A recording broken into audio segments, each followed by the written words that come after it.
was a Recording in huge to do, progress. with the day off, playing early on Friday and having some extra time. Not only that, but to evaluate our run game and our protections and see where we could continue to grow and get better. With the running game, I mean, I think it's fairly simple. You've had your best 3 rushing games of the season the last 3 weeks, and you've had some stability on the line, and you've had George back. I mean, is it that simple? I mean, when you get the guys you're supposed to have out there, that you're getting the results you want? Well, I wish it was always that simple, but it's a lot of work that goes into not only identifying what we do well, what our personnel does well, what schemes that our offensive line is good at running, what our backs feel comfortable with too, and their reads, but obviously who we're playing that particular week and what fronts are they running, BJ, what coverages, where are the extra fits, where are they getting help in the run game, what safeties are they rotating into the box. That's different every week. And so being able to spend more time and put a thorough plan together on, how we are going to handle the box and attack the box and what run plays do we do well. And how are we going to get an extra number into the blocking schemes, whether it's a wide receiver, obviously a tight end moving in from outside the core. Thank you.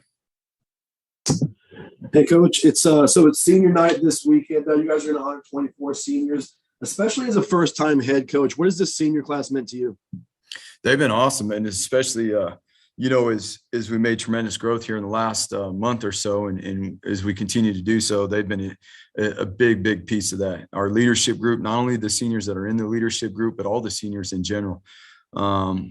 Knowing most of them from being here before and or recruiting them, it's been such an honor, and even the ones that weren't here previous too, it's been such an honor to be able to spend this year with them and to be able to see their growth over the season and really what they've done, to help this team grow here in the last month and a half. You guys are facing a program in New Mexico this weekend that isn't really known as a powerhouse in the conference. You have a big game next weekend against San Diego State. I know you guys, the staff, aren't looking ahead, but with the players, how do you guys keep those guys focused from week to week? You know what? I know this week we're going to have a team that's going to come in here and give us their very best to accomplish their goal on the blue.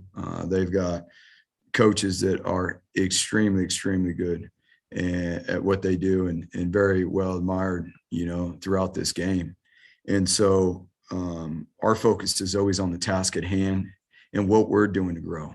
As much as we have, a triple option to face and a scheme that is pretty unique on defense and has been pretty successful. I know, there's a lot of people that watch this particular defense and try to rip or emulate or steal certain things from this particular defense that Rocky Long has created. And so there are going to be challenges that we've got to be ready to handle. And that's what we're focusing on. And, for the guys that they came here this morning, did a tremendous job. They had an unbelievable workout, not only in a walkthrough on the field, but what they did in the weight room. They got their rest. We needed our rest after last week. That's the other thing that came up, BJ, as you asked. I mean, there were some guys that were tired. It was a grind, getting ready in that short week. And there were some guys that were tired and a little bit of fatigue. And as you guys know, we were missing a few guys in last week's game, but it was tremendous for them to be able to get the rest over the weekend and come back recharged. And they got after it today. Thanks, Coach. Yep. Hey, Coach, I wanted to talk about the Demetri Washington interception, the strategy behind it. Obviously, it worked, but was that a zone blitz where you take a guy on the line and back him up for whatever reason? Could you just kind of tell me what you can say about it? So that's probably, anybody that watches our film is going to know that's the highest hit in terms of the pressures. And it's, we're blitzing from the field side and the boundary side's dropping out. We actually blew the coverage. I'm sure you saw that too. But that's what happens when you create pressure. The front's got to save the coverage sometimes. And the nose guard, I'll tell you this, Jackson Cravens had a huge part to do with that interception. He did a great job with his movement within the pressure and collapsing the pocket and pressing the offensive lineman back into the quarterback. Quarterback, obviously is scrambling and throws the ball, gets tipped, and Dimitri's responsibility dropping into the boundary there. He did a really nice job and was in the right spot at the right time, capitalize. And we got to do a better job blocking for him so he can finish that thing off. He just ran out of a little bit of space, but it was really impressive. It was obviously a huge play that we needed at that point in the game to create some momentum for ourselves and be able to put that game away. And so, Dimitri has been playing fantastic here in the really the last month, coming off of his season last year and his recovery and what he's been doing. The way he's moving right now, Johnny, I mean, it is, you can't tell anymore. It's coming off of what happened to him last year. Not only the way he's moving, the way he's pass rushing, but the way he's playing in the run game too. I mean, he's been setting edges and doing it in an elite way. I thought it was funny. Hank said, Jonah Dalmas, I love him, but I don't want him kicking this many field goals. We want to get in the end zone. Have you been able to pinpoint maybe some of the deficiencies there, what you've seen with this tape added on to some of the others? What do you think of your offense in the red zone, Coach? Where can you get better? Well, number one, it starts with us as coaches, and I'll say that. I'm going to keep it to that. I'm obviously not going to talk about the schemes that we decided that we're going to get better at and what we're going to do, but it starts with us with the efficiency and keeping that rhythm, right, Johnny? We got to keep the rhythm as we move, because even especially last week early on in the game, we were able to get the offense in rhythm and get going down the field pretty quickly. Run game, pass game, and then we get in there. We as coaches got to keep the offense in rhythm and do a great job with that within the week, right? So it's not just why did this happen on game day or whatever. It's how we get the team in rhythm during the week through the course of practice, and making sure that they have the utmost confidence that when we get into that zone or any other zone on the field, they know exactly what they're doing and they can execute it with a certain mentality. And that's where we really got to improve. That's where it starts. Period. You improve the run game on either side of the ball. It's going to start with the confidence and the mentality. Appreciate you, Coach. Yeah, no So problem. Will, Paul J, and then Mike. Hey, Andy, what'd you like most about your defensive performance on Saturday? There's physical. We made a huge emphasis on the run game and knowing the quarterback's number was going to be a part of the run game and how we were going to make sure that we handled all our fits. And there were a couple things we had to adjust on how we were fitting things, knowing that if we didn't adjust them, there were going to be issues in the game. And the guys handled that through the course of the week. The thing about the run game, there were times when we tackled really, really well. I mean, from early on, and there were times when we did not tackle well. And as we spoke about, simply tackling, if a team runs the ball 25 times and the running back's falling forward for 3 yards, you can do the math. That's a lot of yards added on. So not only is it the run fits in themselves and us handling our gap responsibility and where we need to be, but how we're finishing. And again, at times that was really good. Like early on, Caleb Biggers came in from the outside in, and that was a tremendous tackle. That was a knockback tackle. We got to see some more of those and how we're fitting. Ty Jones had a couple. He came from the roof on one, down on a fit off the edge, and it was textbook. His punch timing and the way he used his shoulder pad to get the knockback on a positive angle tackle. Those are the things we got to keep creating confidence in. There's area for improvement everywhere, and that's one of them that we talked to the guys about today, and just creating consistency with that. You look at New Mexico's offense, what stands out to you about that unit? That we're going to have to be tremendous. We're have some serious discipline with our eyes and our fits. I mean, we're facing the triple option again. And so we get an opportunity to improve our discipline with our keys and make sure we have an understanding of what our keys are and really improve our fundamentals that are going to make the schemes. And is anytime you're facing the triple option, everybody's got to do their job. There's going to be a lot of one-on-one tackles. So as we just spoke about, not only do we got to work on our keys and our fits, but the ability to finish consistently, in these one-on-one situations. Thanks, Andy. All right, Will stole my question, so we'll go to the other side of the ball. I know you got some backups. Come on, Paul J. Don't act like you don't have a list right there. Well, you got, the old history one, the best history one, passed for 506 yards against them in 2015 and lost. So that's bad. I remember that. Yeah. Yeah, that's bad history. They probably won't throw the ball. They've been less than 100 yards in the last two games through the air. You got the triple option going. You know how to defend that. Defensively, what do they do? So again, it's Rocky Long's. I mean, what he has made, and again, there are a lot of people that respect Coach Long for not only the man he is, what he's done in this game, but the defense he's created. He's got a coaching tree of defensive coordinators that have been very successful that are all over college football. And, structurally, they're going to mix it up in the front. It's one of the hardest things between 4-man fronts and the pressures they'll bring and 3-man fronts and the things they'll do. And their fronts and their bodies are multiple within their front. They can do a lot of different things. And that's going to be a lot of work, on our offensive front and being able to ID in the run game, protection wise. And, for years,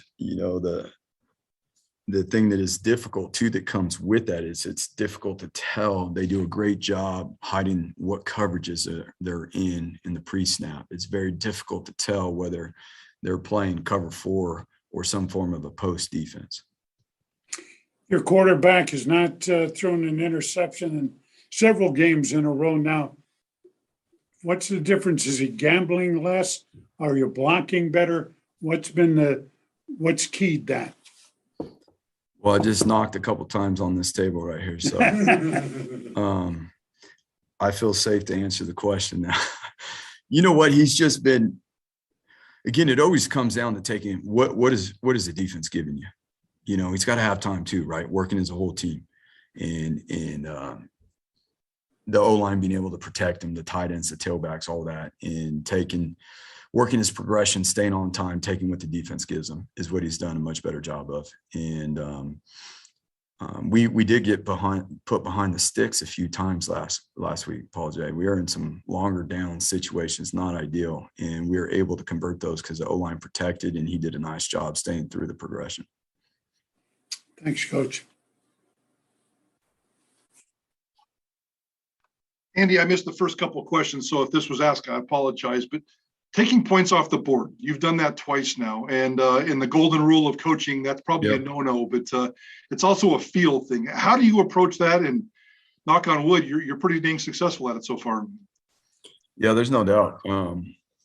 I think the bottom line is knowing that we're going to go into every game on the attack. And there's certain situations where, especially early on, we have the opportunity to score touchdowns. We're going to do that. And so, I remember being a kid running around on the high school field as my dad a coach. And that's when I heard that saying the first time. But we are also in the day of analytics and everything else that if you read into some of the analytics, you would scratch your head too. Johnny brought up the red zone offense and being able to turn field goals into touchdowns. When it comes to the standard or goals, when it comes to this offense, you guys are still scoring 30 points a game. And I know it's always about if you won 2-1, you don't care. But is there a standard? Is there a goal when it comes to scoring points? And how do you squeeze more points out of this offense? And more particularly, you're talking about the red zone or overall? Well, mostly the red zone, but overall, yeah. Well, when you get a first down on a field goal, you go for it. There's one that you just asked, right? So that's one opportunity. If they're going to move the chains, and we're in a good position there to be able to do that, given the right situation, right, Mike? We can't do that later on in the game. Like later on in the game, you got to take the points and you got to move on, right? Sure. But there also is, as we spoke about, it starts with us as coaches. We got to make sure that in all field zones, not just the red zone, but the 4-down zone, third downs, mediums, longs. We got to get better at the longs. We did a better job last week, making sure that through the course of the week that we're putting our guys in a rhythm where they have the utmost confidence in any of these zones or down or distance situational football, right? That they have the utmost confidence and mentality to execute what we need to execute, and knowing the looks we're going to get. Now, especially down into the red zone, I would say this: in the last couple of weeks, we got a few different things that were new, in the red zone from the defenses we were facing. There's a couple things schematically that Wyoming had not done previous down in that red zone that they did early on. We got to be able to adjust to those things on the fly. And then the next time we're down there, we got to be able to expect those and have those answers. And so that's something in game that we can do a better job of as a staff, is being able to identify those things that we are getting new specific to the game plan to us. Thank you, Andy. Thanks, bud. Go Jay and then Bob. Hey, Andy. What's up, man? Andy, going back to when Chris Peterson was here, you guys always, had the goal for your players of leaving the program better than they found it. Has this senior class accomplished that? And if so, why? Well, yeah, we just spoke about their leadership, and especially here recent and what they've been able to do in terms of impacting this environment and the growth here in the last month and a half, and speaking more to that, they've been awesome. And when they come here every single day, and just like today, coming off a couple of days off and them using the time to rest, but coming back today with a purpose to work, to have great meetings, to have a great workout, to go on the field and walk through and clean up some of the things we're talking about, to polish up some of the things that we did well and to move on to the next opponent. I mean, and they did it with a certain energy and purpose and had fun doing it. And it's been really cool to see these guys. We're really grateful to not only for the impact that everyone gets to see on the field, but more importantly for how they impact all of us. I mean, I learn from these guys every day. There's tremendous young men in this program. And it's an honor for all of us to be around them every day. And that's in particular, we had a leadership meeting after practice today and telling those guys that we're just grateful to have the time around them. And we're going to enjoy the rest of the time we do have to be together. And we're going to live in grace and be grateful for each other. And we're going to practice that way. We're going to have meetings that way with every opportunity we have left. You brought up Rocky Long a couple of times already today, and you said that there's a lot of people that really admire what he's done. What do you really appreciate about Rocky Long, and how well do you know him as a person? Because when he was the head coach of San Diego State, he was always a fun guy to interact with, I guess you could say, at Mountain West Media Days. Well, I mean, I'd say obviously being a defensive guy on the West Coast and being around, it's years back. It was years back. The only time that I had spent at San Diego State when I was a D-line coach at Nebraska Kearney recruiting in San Diego, and had the opportunity to go actually talk to Brady Hoke and talk through some D-line stuff as a new young D-line coach, and just learning and growing and watching, that defense from that point on. That's my experience, and seeing some of the schemes, obviously, from watching film within the conference, seeing and knowing.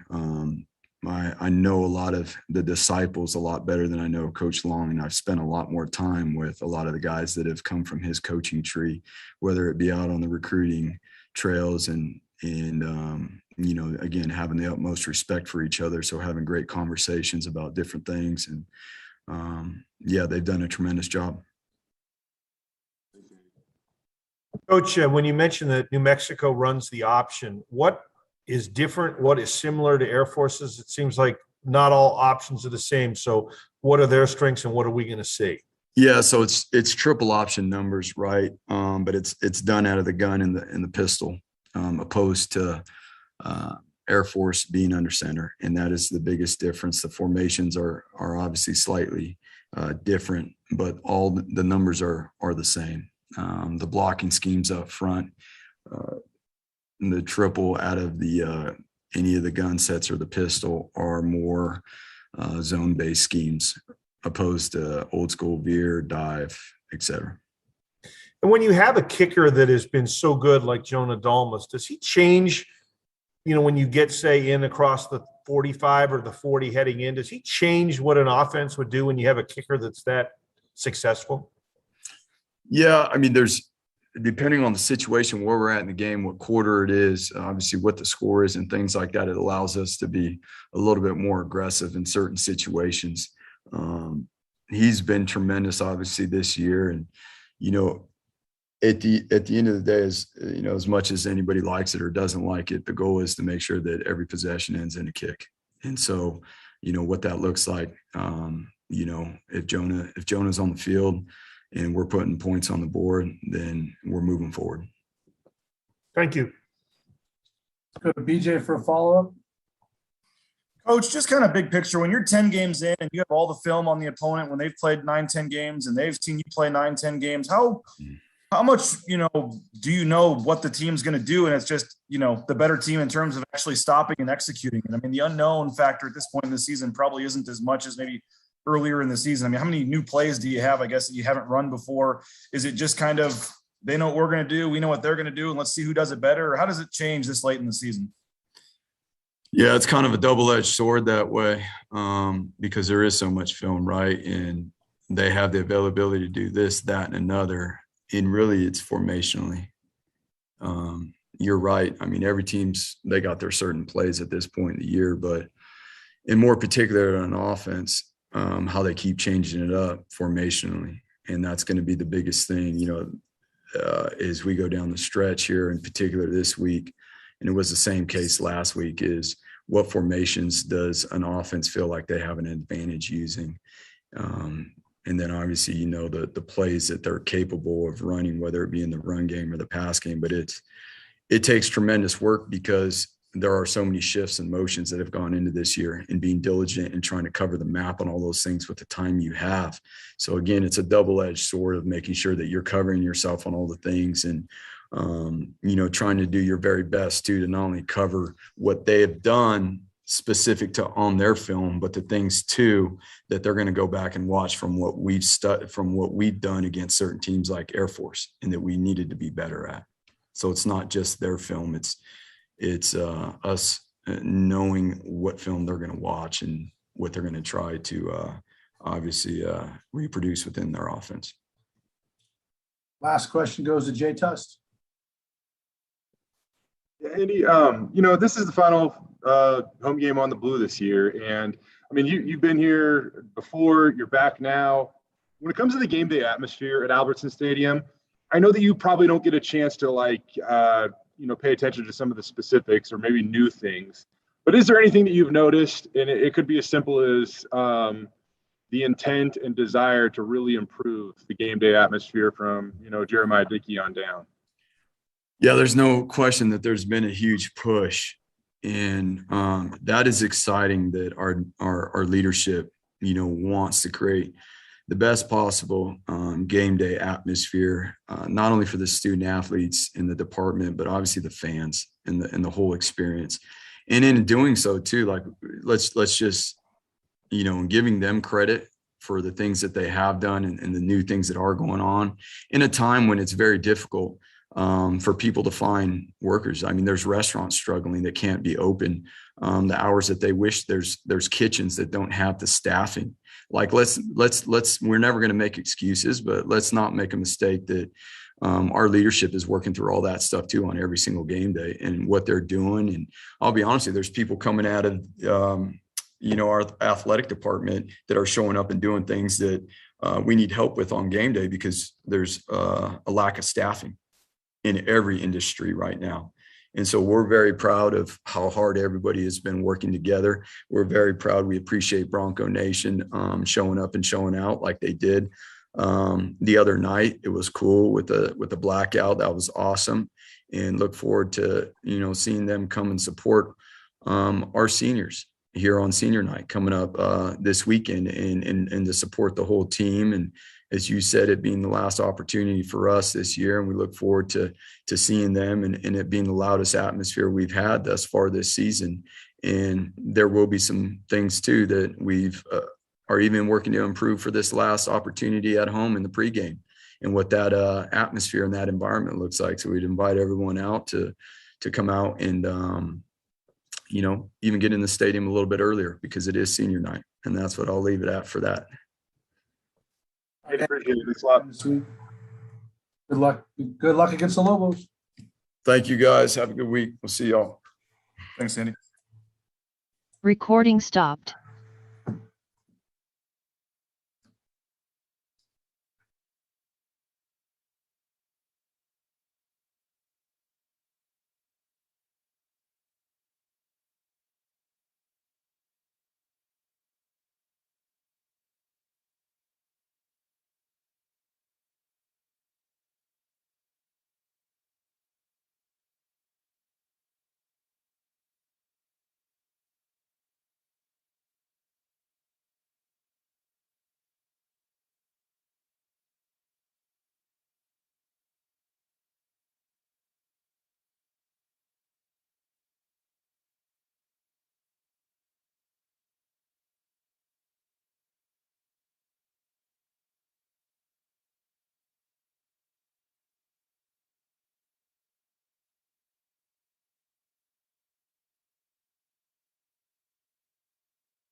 Hey, Tim, you got us okay? Yeah. What's going on, guys? Recording in progress. I'll go same thing. BJ, Ron, and then John to start us off. How's it going, Tim? Hey, BJ. Hey, I hate to kind of start it out with like a somewhat negative question, but the red zone issues, Andy, we just answered 3 or 4 questions about it earlier. What are you guys looking at there? And I'm sure you'd prefer 7 over 3, but you'll take the 3. How do you look at the red zone issues? Yeah, it's not been good enough, BJ, especially the last 2 weeks for sure. And, you know, you look at our red zone trips and we've got over 50 on the season. So obviously we're moving the ball the way we want to, but we're not finishing those drives. And it starts with just operating early on the drives, just like anything. Like on first down, we're getting behind the sticks too much. And so it's putting us in some 2nd and longs and some 3rd and longs, which never want to be in 3rd and long, but 3rd and long from the 10 is even more difficult, you know? So it's, we got to do a better job on early downs and we get down there of being efficient. You know, we had some things set up this week, some screens that looked promising, and we just didn't finish it correctly. That could have been touchdowns down there. So definitely an area that we got to improve on here as we finish the season. You've had a couple games in a row now, and some fans have asked me about this. So I'll just ask you, where George gets the ball 5, 6, 7 plays, or he's in there and you guys go all the way down the field, and then you get to like 3rd and short, 4th and short, and George is nowhere to be found on the field. Is that how does that factor in? Was he tired, or how do you look at, you know, using him, but also want to get the other guys involved? Yeah, I think it's definitely a good balance of trying to figure out getting guys the carries that we want. You know, a lot of times when George starts a drive, like that's his drive. Now, if he gets fatigued, which on some of these drives, he had gotten a couple carries in a row and he was tired and he was asking to come out in that scenario. So sometimes that's him coming out. Sometimes in short yardage, we're going to try and get Van Buren in there because he's our short yardage back if we can for those spots, or different personnel for short yardage scenarios. But obviously we want him in there as much as possible, and he's obviously going to make us more explosive when he's in there. But it's more of a, you know, is he tired within the drive? And then we got to get some, same with receivers, you know, like Shaq might start the drive, and then if he gets a couple grabs, we got to get him out of there and get someone in there for a couple reps. So it's similar that way, but definitely want to get him as many touches as possible. And obviously when he does, good things happen. Thanks, Tim. Thanks, BJ. Hey, Tim, so we haven't seen Hank turn the ball over the last few weeks. I'm curious, is that just a product of his growth in the offense, or have you guys kind of changed something schematically to make things easier on him? No, I think he's been, you know, throughout the season, Ron, been doing a good job of being efficient, getting the ball out of his hand, being accurate. And I know it was a couple of weeks ago, I think it was, you know, a lot of those turnovers that he's had this year have been in the second half, have usually been when we're down and maybe he's trying to do a little bit too much.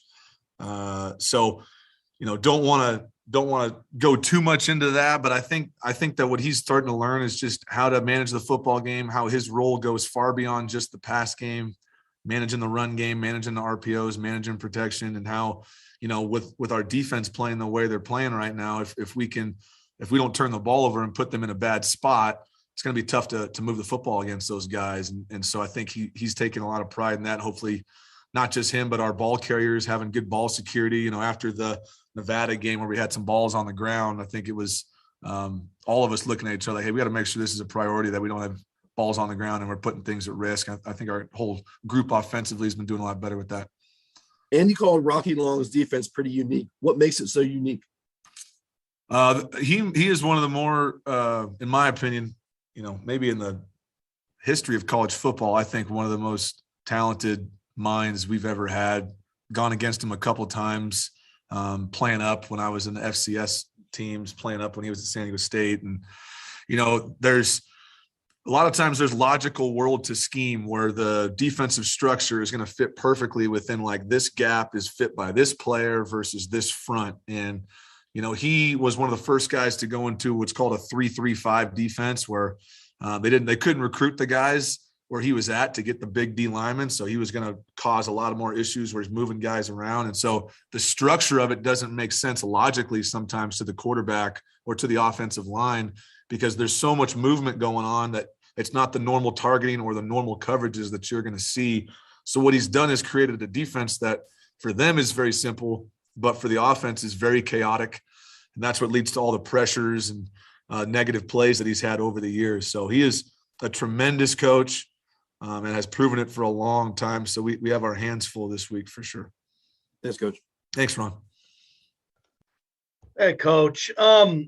When you scout, you've told me before you like to watch every game they've ever done. I don't know, time permitting, if you can do that during a week. At this point in a season, like, are you going to go back and watch as much New Mexico as you can, or do you focus more on the last month or so, but be able to spend a lot of time on that? What's your philosophy? So we, the last 2 nights basically spent those nights going through the entire season of New Mexico, right? So we're going to, early on, you're going to go through what they've done this year, what makes them unique for this season, because maybe their personnel, maybe they're running this style of defense. As the week progresses, I'm going to go further back, especially a guy like Coach Long that's been coaching for that long at different places, is just look further on of things that he's done, or maybe things he's done against me, or things he's done against Boise, because there's a lot of games, obviously, in the past San Diego State and Boise have had. So just going through all those games and just, seeing kind of if there's anything that we can find that's unique, that's going to help us. But focus more early on the week, John, on what they do now, and then later in the week, just try to see if we can catch something else. And Hank Bachmeyer said you were stealing Ted Lasso quotes and then giving them to the team as your own. You've been caught, Coach. I just want to get your opinion on it. I don't want him to out me on that. I think that was one time, and it was the Dark Forest quote. But I knew those guys weren't watching Ted Lasso, so I felt like I could get through it. Unfortunately, all this Lasso work that's been coming out the last few weeks, now all the guys are watching it. So, yep, they caught me on that one. I was watching it, thought it was a great deal for us to go through, and they bought it at first, but now they're onto it. So now I can't. Now they've seen all the episodes, so now I can't do it. I got to find my own stuff. Thanks, Coach. Thanks, John. So Will, Paul, Jay, and Mike. Hey, Tim, in your previous matchups going up against Coach Long, what's been the biggest challenge for you as a play caller against this defense? When he was at San Diego State and we were at Northern Arizona or UC Davis, obviously there was a big talent gap there. So it's already a problem to deal with the chaotic nature of the defense. But then they had, with the talent that he had accrued there over time, then they were really difficult to deal with. So I think the hardest part when you're getting ready for a defense like this is you're trying to get the quarterback comfortable. I mean, I feel like my number one job during the week is to try to get him as comfortable as possible so that when he goes into the game, he can operate and get the ball out and be very efficient. And he takes that away just by the chaotic nature of what they do, where it makes the quarterback second guess a lot. And if you can make the quarterback hesitant and late, then you can create a lot of sacks and a lot of turnovers and a lot of negative plays. So that's always been the biggest difficulty, is trying to create a situation where the quarterback can get comfortable. What's Latrell Caples give you guys? Love that guy. LC, and probably the biggest bummer for us was a couple weeks ago, we had played Oklahoma State.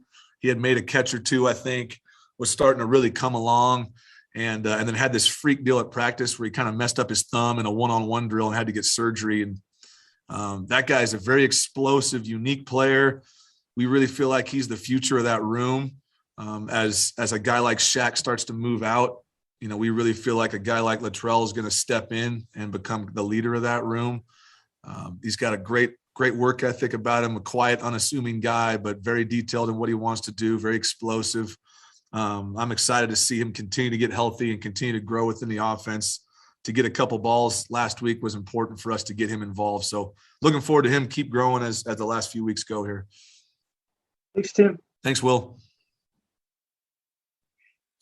Coach, you run the Wildcat, you run wide receivers, tight ends, at the quarterback position. What determines how much you use this kind of offense? And if you get a lead early, will you hide that stuff so San Diego State can't see it? Yeah, whenever we go into a game, we're going to have some exotics that we want to get to. That might be all the things you were talking about, or it might be a trick play. Sometimes we want to get to those early. Sometimes we want to see how the game goes. And I think the reason you get to Wildcat plays normally is because, one, your quarterback is not a threat necessarily as a runner. So you want to create those +1 run situations problem with going wildcat, right? Is now everyone knows you've taken the quarterback out of that spot. So you want to create situations where you can do that at tempo, and the defense can't recognize that the quarterback has been altered, or they can't get that call in fast enough. So looking for those different situations that you can take advantage of comes down to defensively. If you feel like you want more quarterback run in the game plan, then you can find ways to do that, whether that's subbing in a guy like Talon, or whether that's having a guy like George or Shaq play quarterback. So trying to decipher that is important. And then if we do get a lead on teams, obviously we don't want to show things that we have, similar to Fresno. I think the question last week, we had some more stuff for Talon that we were planning to use, but we had gotten a bigger lead and wanted to hang on to that stuff in case we needed it. On the other side of the coin, do you ever throw stuff in just so the next team will have to prepare for it? Absolutely. Late in games, if you have a lead, there's things we've done where we'll show a different formation or a different structure, just so teams have to look at it. And again, I know for fans or for anyone that might be like the Talon Green package for whatever, like, why the heck would you do that? Well, every team for the next few weeks has to practice that. So that's 10, 15, 20 minutes that they're going to not practice something else. That now they got to get ready for that in case we come out in that. So you're trying to create as many of those scenarios as you can throughout the year. So the fact that we've had George at quarterback and Shaq at quarterback and Talon at quarterback and Jack at quarterback and Hank at quarterback, and then we've had the exotic plays. If you run through our menu of film, there's going to be a lot of things you have to prepare for. And so hopefully that gives us an advantage. Thanks, Coach. Yep. Tim, with this offensive line and George Lonnie back, and it seems like, it's been dependable the last couple of weeks. It's growing. It's getting better. What is the ceiling with 3-4 games left in this year for this run game? How much better can it get if everybody stays healthy? I still think, Mike, that we have a ways to go, but we're making consistent strides, I would say, right? Like you guys have noticed, just being able to get 3, 4, 5 yards a carry now and being able to depend on the run game, especially late in games. That's been important.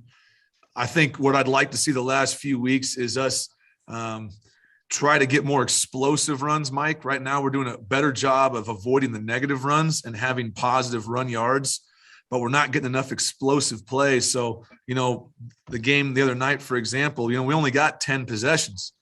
Wyoming's got a slow pace. We're trying to run the football and we're doing a decent job, but we're not creating enough explosive plays. So now we're on these longer drives. I mean, that game felt like it got over in 2.5 hours the other night, right? So if we don't have enough possessions, then those possessions become really valuable.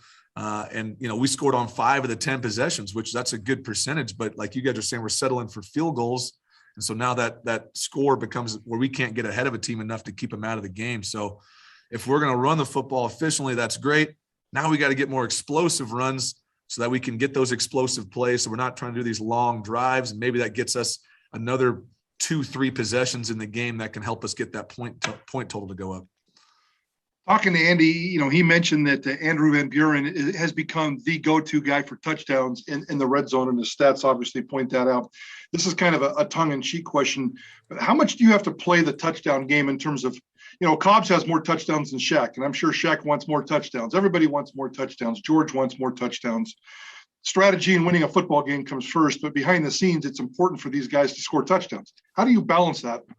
I think what you want to do is when you come up with the game plan, you want the guys to feel like you are designing things to help them get involved. And, one guy I really want to point out is like Riley Smith, who has not had the year that I really hoped that he would have. And I take all the blame for that and not finding enough ways to get him the ball the way that, we had done in spring and in fall camp.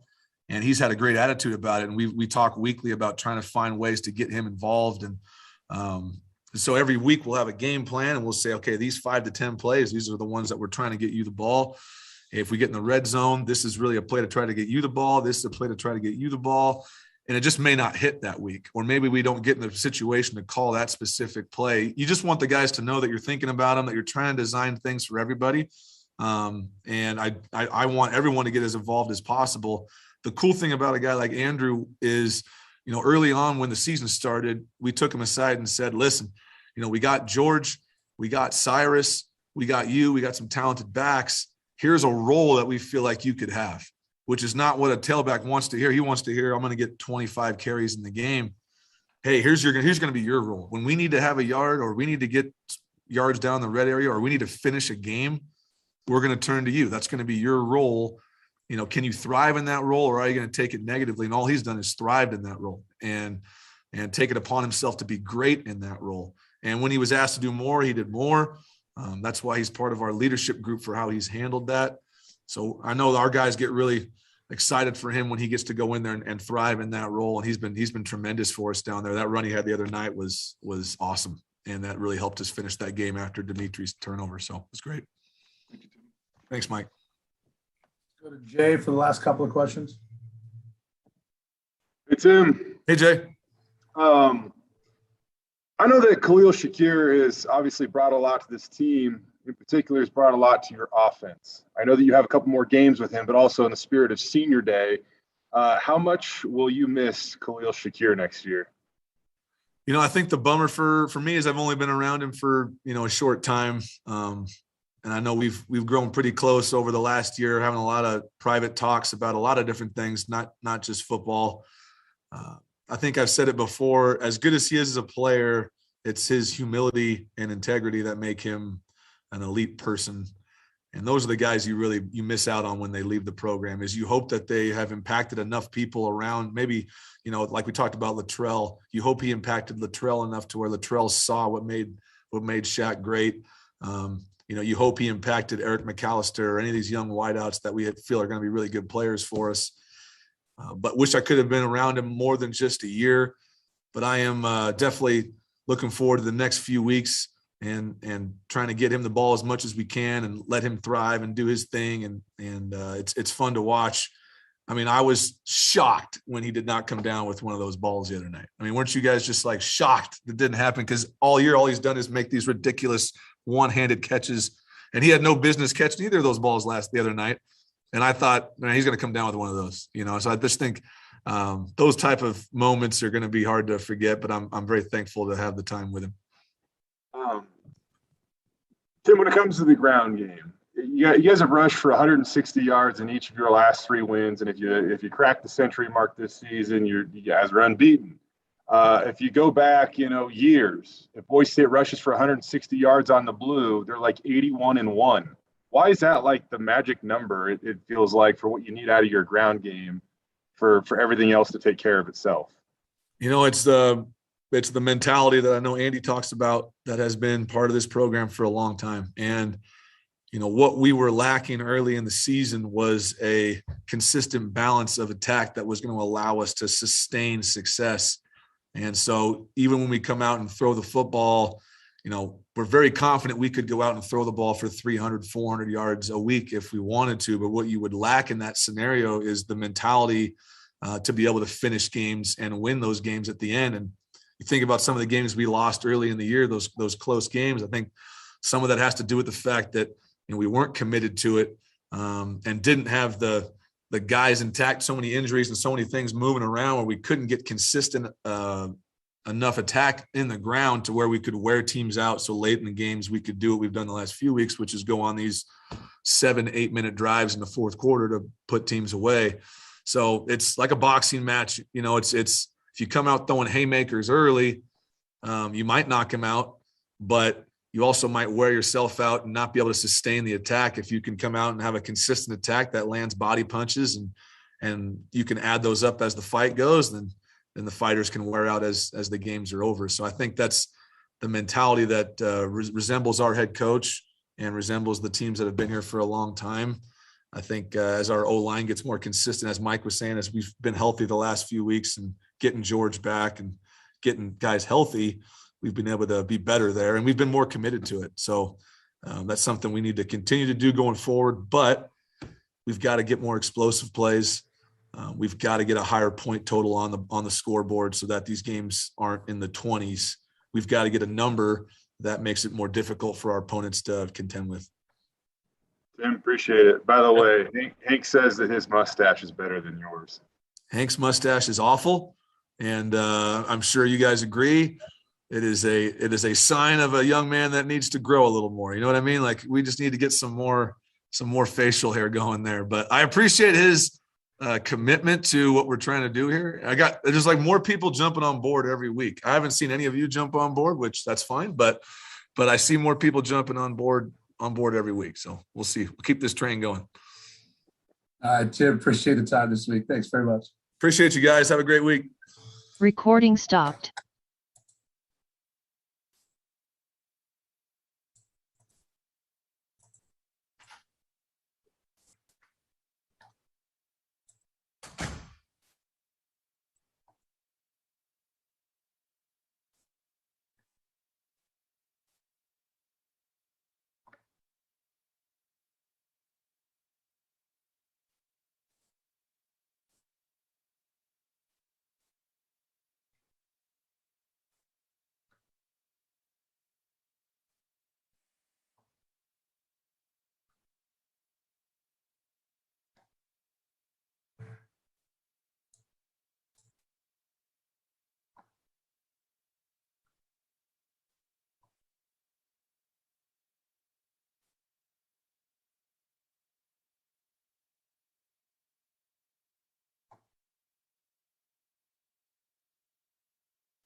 What's up, guys?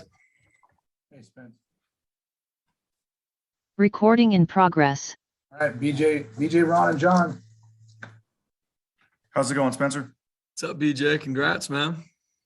Oh, you know what? I was going to do this for you and I forgot. There you go. Yeah. What 10 games in at this point, I guess kind of an open-ended question, but what are you most happy with and what still bugs you about how you guys have played defensively to this point? Yeah, I mean, that's a good question. I mean, there's obviously a lot of things that we need to keep growing in, a lot of things that we maybe didn't do well at the start of the season that we're glad we're taking steps in, one of them being stopping the run and how we're playing there is improved. And there's been a lot of growth there. And excited for, our players and coaches done a great job kind of taking steps in that direction. Especially this past week, big emphasis for us has been explosive plays and taking those away. And this is our best game, taking those away. We give up 4, obviously one of them being the last play of the game, which still pisses you off. But up to that point, we only gave up 3, which is, if you do that on defense, you're going to be pretty successful, in any game you're in. So I would say that, there's a lot that I'm proud of our guys with, that we've taken steps. There's obviously still a lot more that I really want our guys to focus in and grow in. So we could probably be here all day with the BJ, but I think just like anything, the biggest thing that I'm proud of our guys with is things that we maybe didn't do well to start the year. We've, as a staff and as the players, have kind of been able to take ownership of it and find ways that we can either put them in better situations or play things better. If it's a fundamental, if it's a technique, is there ways we could teach it better? And seeing that show up on Saturdays or Fridays has been awesome. And I just think our guys have taken big steps the past, weeks to understand what it takes to prep on a day-to-day basis, not just how I play in the game, but that is a direct correlation of how you handle Monday, Tuesday, Wednesday, so on and so forth. And seeing our guys do that, seeing our leaders step up and help not only their fellow starters or the fellow peers, but show some of the younger guys that have had to play kind of what that looks like, has helped us progress. And obviously we still got a lot to grow in and a lot of things that we got to continue to improve, but I really believe we're heading the right direction and proud of how our guys have been taking steps. With New Mexico's offense, I think they're literally the lowest scoring offense in the country this year. How do you look at just how do you find stuff that concerns you and what concerns you? And with the players in particular, they may see some of the stats and, big game next week against San Diego State. I mean, how do you keep this, the complacency factor or just the looking over this game? How do you get your defensive guys ready to go when some of the stats aren't pretty about who you're playing? Yeah, I think just like anything, you're going to get, especially at Boise State, you're going to get everybody's best, and regardless who you play, if you're playing, a top-ranked team or not, you're going to get everybody's best every single week, and our guys know that.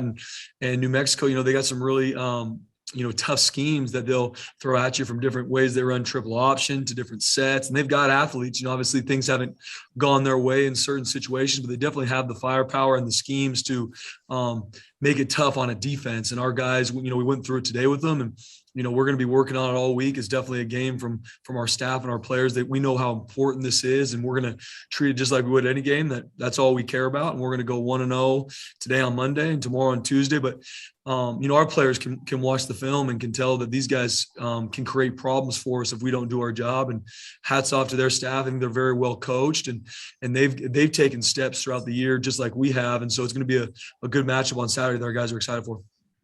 Thank you, sir. Thanks, BJ. Hey, Spence. So when you guys have played big physical rushing attacks this year, like Wyoming and BYU, you've done really, really well. On the flip side, you play an Air Force team that kind of runs a finesse option scheme, and you guys struggle a little bit. How similar is what New Mexico runs to what Air Force runs, and how is your approach to defending the run different against those teams?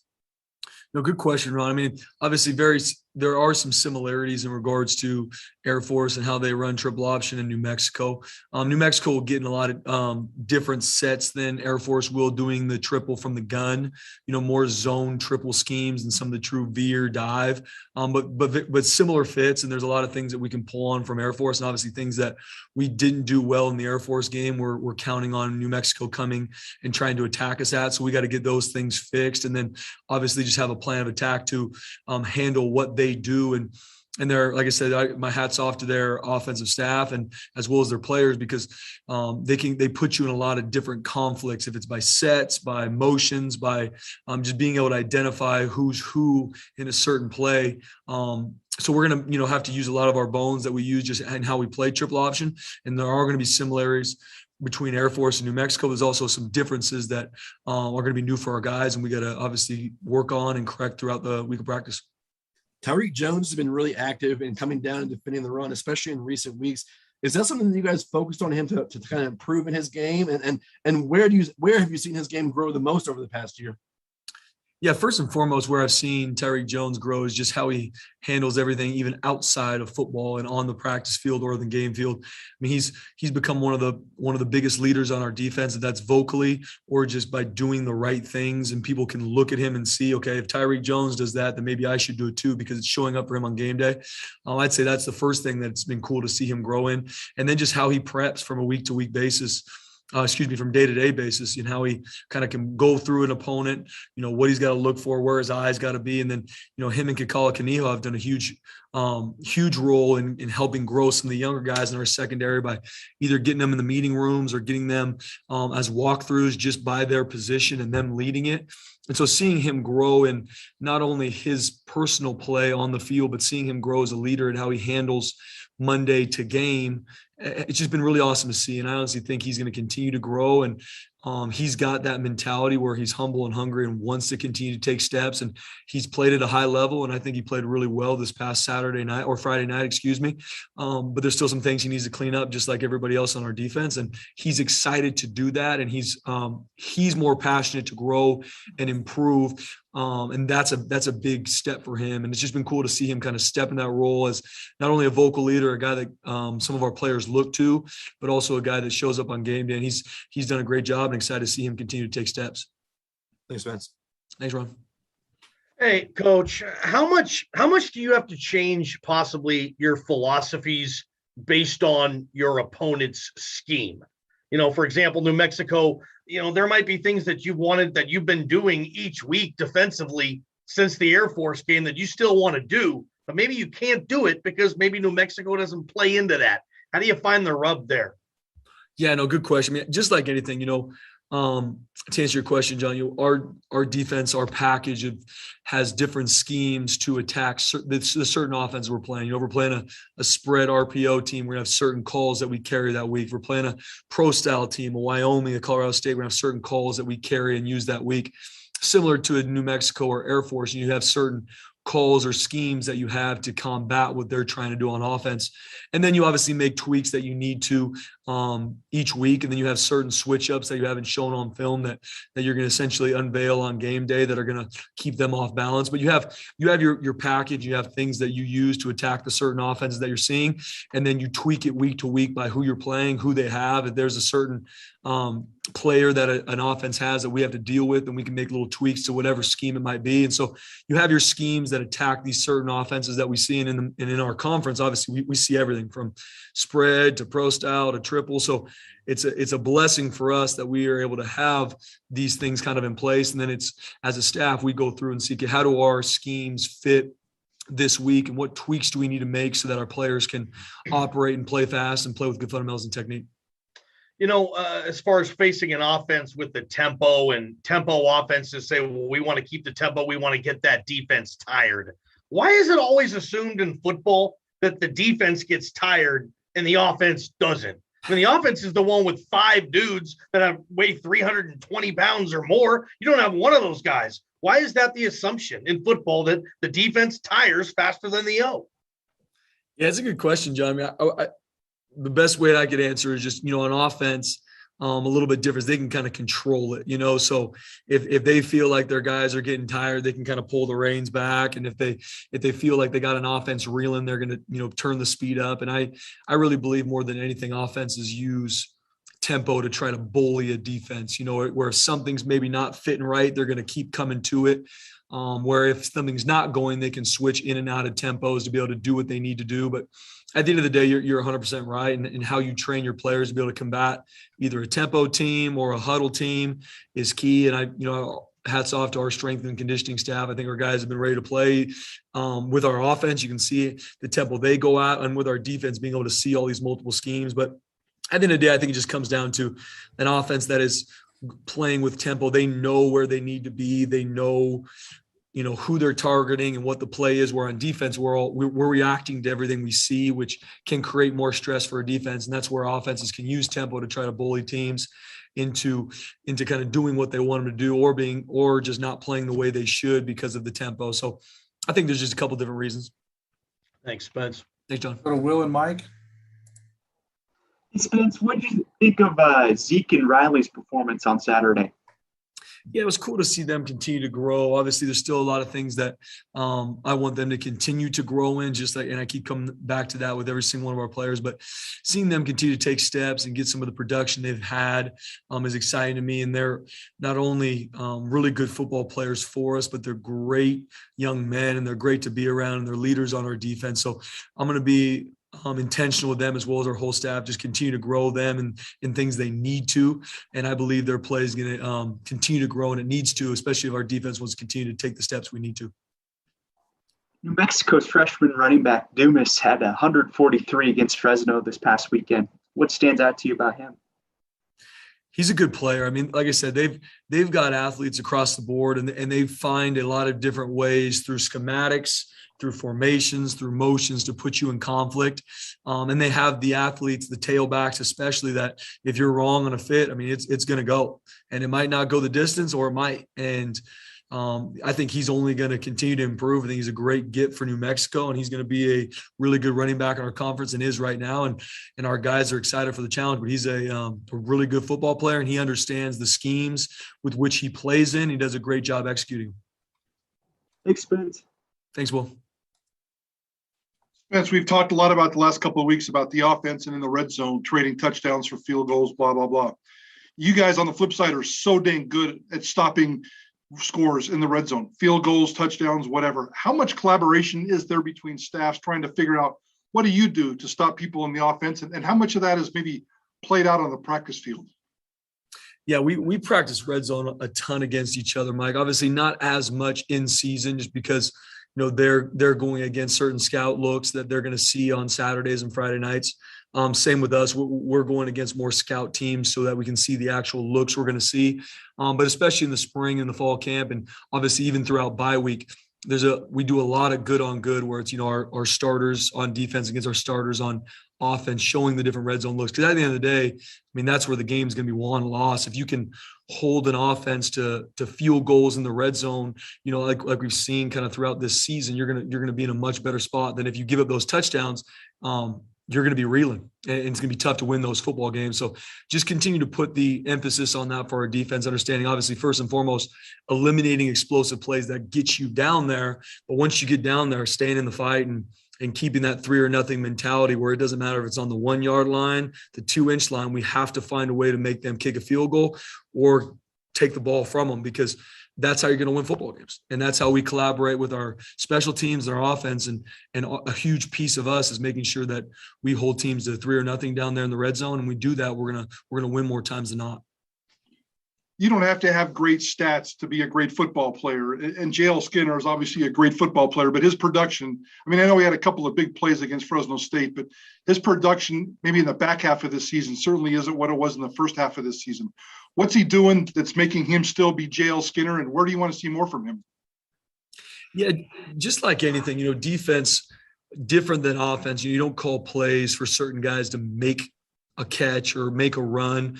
It's really what plays come their way. And if they're playing with the right fundamentals and techniques, they're going to do their job. And either that means they make a play, or it means one of their brothers is going to be able to make the play. And so, I'm very proud of JL, and I think he's continued to take steps throughout the season. And obviously he's an extremely talented young man. And as a coaching staff, we're working with him daily to continue to take steps, because it's very evident that he has all the ability in the world, and he's a great young man to be around. And seeing him continue to grow and be around, Kekala Kaniho and Tyree Jones, and learning what it takes to prep, to know an offense from Monday all the way to game, has been big for him to do. And I think just like anything, as the weeks go, everybody needs to do their job. If that means you're going to make a lot of tackles, make a lot of plays, get interceptions, that's great. But that's not what we're about. We're not about trying to give guys production. We're about everybody doing their job. And it's been cool to see him, as well as other guys in our defense, just take steps in that, where don't be worried about the stat line at the end of the game. The biggest stat that matters at the end of the game is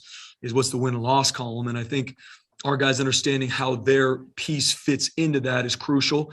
And with that being said, the more you do that, the plays are going to come to you. And I believe JL's made a lot of plays, and he's continued to make a lot of plays just as long as he continues to do his job and not focus on what other guys are doing. Thanks, Coach. Thanks, Mike. Go to then Jay and Bob to wrap it up. Spence. What's up, Jay? Spencer, as we all know, it's hard to find the silver lining through COVID. But one thing I will say is it gave you a chance to have one more year with guys like Kekala Kaniho and Riley Wimpy. What has it meant to have them in the building for one more year as this program kind of transitioned, into a new era under Andy Avalos? Oh, it's been phenomenal, Jay. And obviously it's going to be a very emotional day on Saturday being senior night for those guys. And two young men that not only do I truly love dearly, but I'm just so proud of and how much they've done for this program. I'll never be able to thank them enough. And Kekala and Riley are two young men that not only have made a lot of plays for us on the field, but just completely embody what it means to be a Boise State football player and how they handle their business in the classroom, to off the field, to their, how they interact socially with our players and outside of it. So, I could be here all night talking about how just proud I am of those two young men, and them in particular. The sky's the limit for them in life. Whatever God has for them when they leave here, if it's more football, if it's something else, I know that God has such an amazing plan for their lives. And I love them dearly. I know our entire staff loves them dearly. And the work they've put in here and what they've done for this program, we'll never be able to thank them enough. When it comes to, what was going through your mind when Dimitri Washington dropped into coverage and picked off that pass? And, I know last year you guys had this vision where he's going to line up on the inside. He could run him off the edge. You could drop him into coverage. Now we're finally starting to see almost that version of Dimitri Washington, it seems. Yeah, Dimitri has done such a good job getting himself healthy from last year's ACL injury to kind of starting the year, fighting through it, obviously not feeling completely 100%, but continuing to learn and grow every week and living in the training room, still practicing, not missing anything, and seeing him start to get those plays. Had a sack last week, had the pick this week, and just can't be more excited for a young man that's been working his tail off and is diligent and cares tremendously, wants to be great, wants to help our team, wants to help our defense. And so seeing him get that pick and rub the side, the only thing I was thinking was go score, somebody make a big time block. And you better believe we're gonna be we watched it today as a defense. We're gonna work on making sure we punch that one in next time and get him in the end zone. So very proud of Dimitri, and it just did my heart a lot of joy. Thanks, Jeff. Spencer, how much of an advantage is it when you're facing an option team to have seen one earlier in the season in Air Force? I know there must be differences between them, but just the principles and the idea is similar. And what do you gain when you see them a couple of times? What will you be more familiar with that will help you this time from last time? Yeah, just like any offense, everyone has a different personality to them. Triple options are different depending on, even Navy's triple option is going to be a little bit different than Air Force's. And obviously New Mexico, we call it the zone triple, where they're doing things out of the gun instead of under center. You're getting to similar fits, but different at the same time. And so we can use a lot of the same schematics, but there's going to be different switch ups we have to combat what New Mexico's doing and the certain sets that they're going to show us. And what New Mexico does a great job of is, they're going to get to these certain triple option fits via fly motion shifts, hiding different movers on where these slot backs are. So just being able to dial our guys into their alignments and where their eyes should be and what their key is telling them is going to be huge, because at the end of the day, it's going to come down to the discipline with which we play in the pre-snap and the discipline with which we play with our eye control and our communication. That's going to be the difference, because if we're wrong there, they're going to create explosive plays and you're going to be in a world of trouble. So just continue to show our guys some of the same as in regards to the fits, but there are some differences that New Mexico has that we're going to have to make sure we plan for and get our guys ready for. I want to finish up by asking about the senior class. If I'm not mistaken, you've been here 5 years now. Yep. So you've been here when those guys came in. What are you going to think of as a group about them most? That's a great question, Bob. You guys know me. I love these kids dearly, and they've impacted my life in so many ways. way more than just on the football field. And my heart, like I said, I'm going to be emotional on Saturdays because of how much not only they mean to me, but I know how much they've done for this place that I love dearly and that I know they love dearly, and seeing them move on to, the next phase in life. It's going to be obviously I'm going to be hurt that they're leaving here and I'm not going to be able to see them on the day-to-day basis. But I can't be more proud of them. What they've done for this place, I think, is just second to none. And seeing what they did with, like you were saying, Jay, with COVID and going through that and coming back, having unfinished business and wanting to be with their brothers and this team as we transition kind of to the next era. I'm just so proud of them, what they've done. And they will be, every single one of them will be young men that if they ever need anything from me, and I know our staff feels the same way, we'll always have their back. They're always a part of this brotherhood, but I love them dearly and I'm just so thankful for them.